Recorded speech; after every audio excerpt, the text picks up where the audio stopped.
बहुत समय पहले की बात है। कन्नौज नगरी में एक ब्राह्मण रहता था। उसका नाम था अजामिल।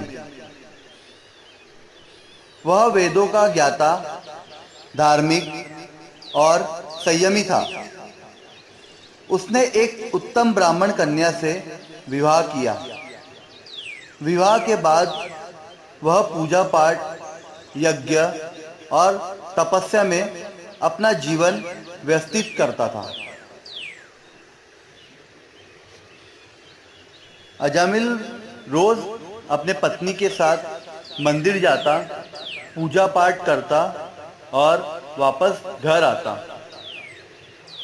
लेकिन एक दिन उसका जीवन पूरी तरह बदल गया।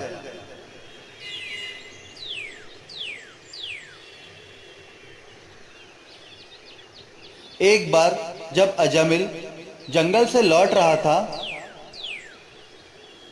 उसके रास्ते में एक वैश्या और शराबी को उसने आपत्तिजनक स्थिति में देखा।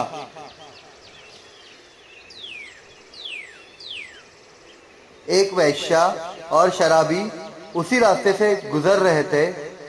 वह बहुत अस्वाभाविकता से बिहेव कर रहे थे। यह दृश्य देख उसका मन विचलित हो गया। वह उनके मोह में फंस गया और धीरे धीरे अपने धार्मिक जीवन से दूर होता चला गया।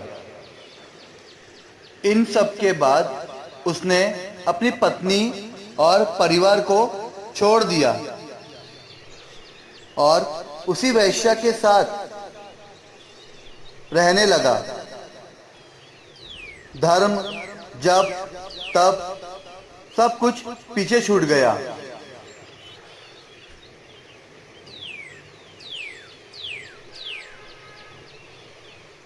अब वह चोरी, झूठ, धोखाधड़ी और पाप के जीवन चलने लगा।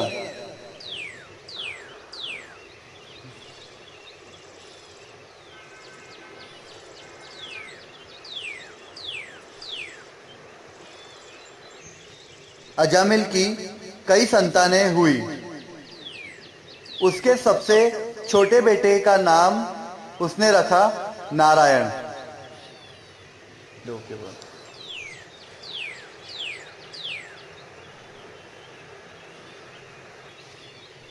अजामिल नारायण के साथ दिन भर खेलता कूदता। वह नारायण को बहुत प्रेम करता था और दिन भर उसके पीछे पीछे घूमता था। बार बार नारायण नारायण पुकारता था।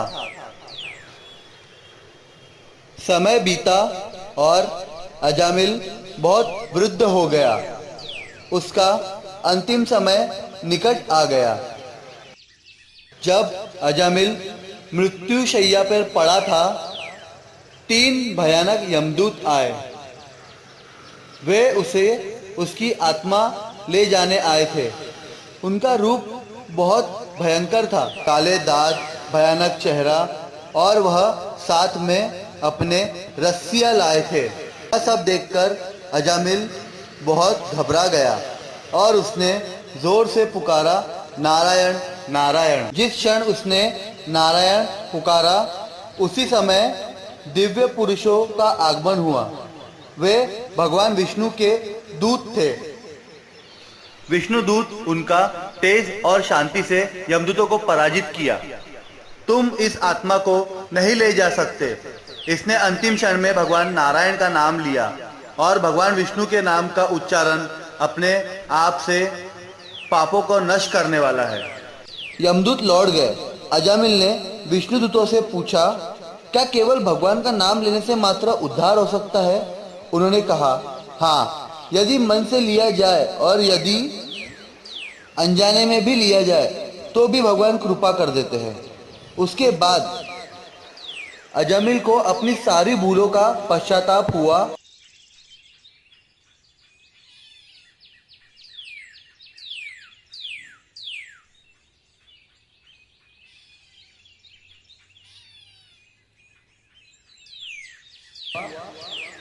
उसने उस स्त्री को त्याग दिया, घर लौटकर फिर से साधना शुरू की और भगवान विष्णु की भक्ति में लीन हो गया।